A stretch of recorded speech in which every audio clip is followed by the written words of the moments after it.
Okay. Hello, my name is Zach. Thank you for watching my speech on preserving hunting and fishing. Have you ever noticed that you have canines and your eyes face forward, and a bear, a mountain lion, a wolf, your kitty cat, and a dog have the same features? Have you ever noticed that a deer, an elk, a rabbit do not? That's because a mountain lion, a bear, a wolf, your kitty cat, and your dog are predators in nature, and so are you. Fishing and hunting is not just a great way to put meat in the freezer. Here's my little visual aid. Got some frozen rainbow trout that me and my family are going to eat. It is also a great way to bond with your children, and it's good for theirs and your mental health. It is extremely therapeutic to be in nature, fulfilling our need for food as predators. Today's kids are on screens more than ever. According to a report from CNN Health by Megan Marples, adolescents spent nearly 8 hours on the screen, double their pre-pandemic time of 4 hours. And that doesn't even count schoolwork. While according to wildlifeforall.us, in the recent decades, the number of hunters and anglers has declined. That's in actual numbers and as a percentage of total U.S. population.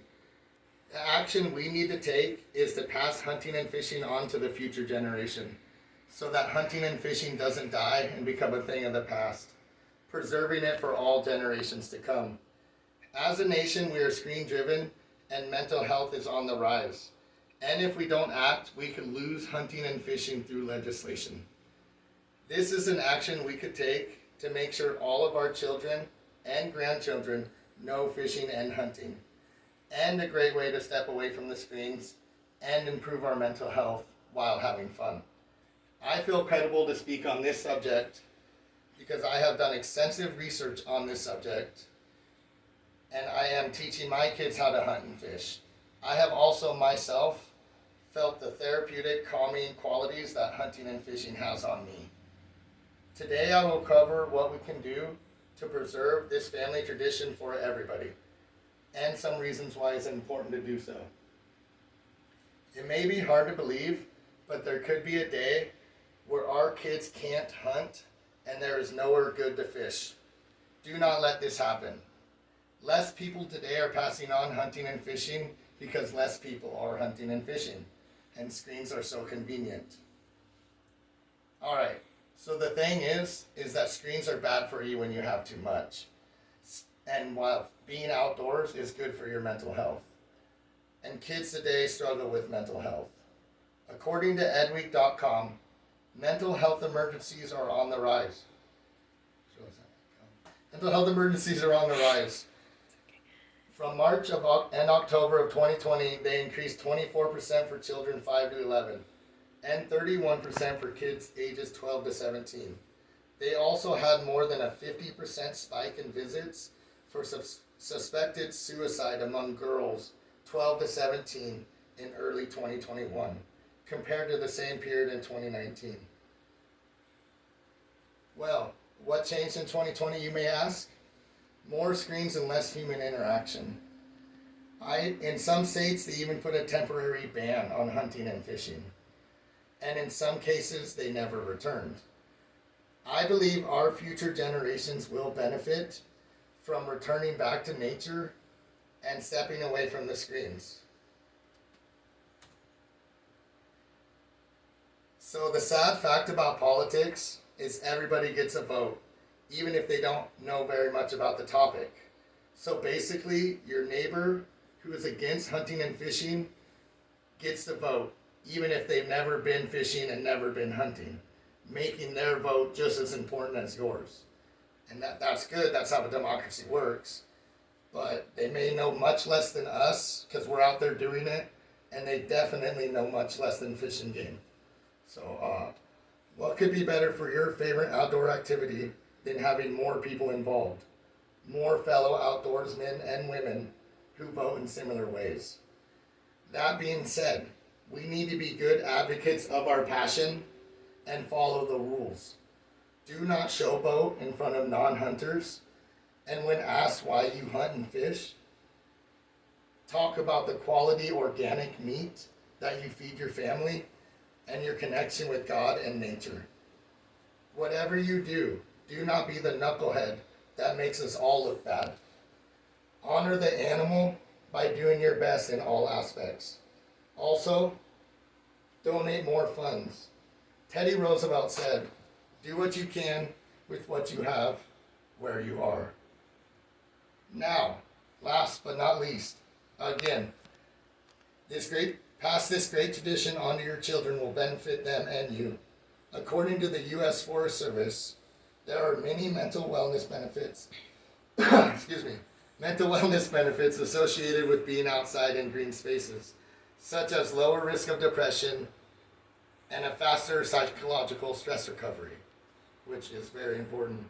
Imagine a country where hardly anybody is fishing or hunting. The lakes are no longer stocked with fish. Legislation has been passed, making it almost something of the past.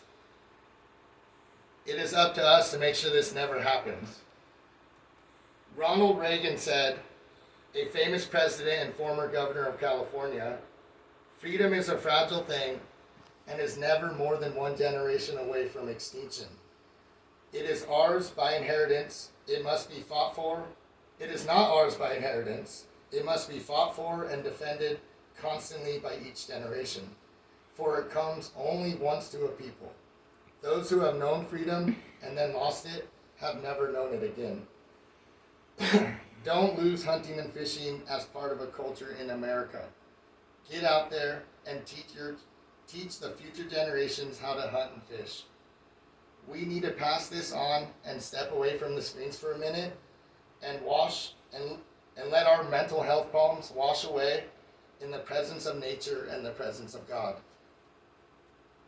Hunting and fishing truly are amazing ways to connect with nature, and we need to preserve this human tradition forever in any way that we can. One last quote from Fred Bear. Go filled with a good attitude, with respect for your wildlife you hunt, and for the forests and fields in which you walk. Immerse yourself in the outdoor experience. It will cleanse your soul and make you a better person. Thank you very much. Any questions?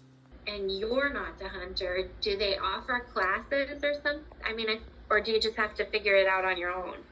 There are classes that are offered. You can also learn a lot online at your local Fish and Game website.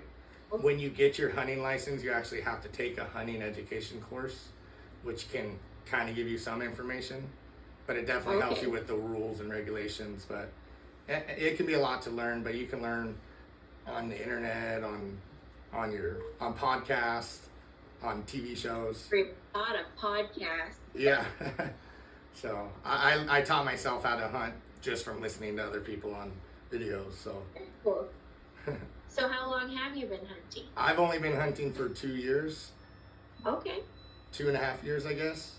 But nice. I've been fishing almost my entire life, but I just started hunting after the pandemic. I just thought I want to be able to harvest meat if I need to, and then I fell in love with it. So. Very cool. Any other questions? I think I'm good. Great. Nice Awesome. job. Thank you.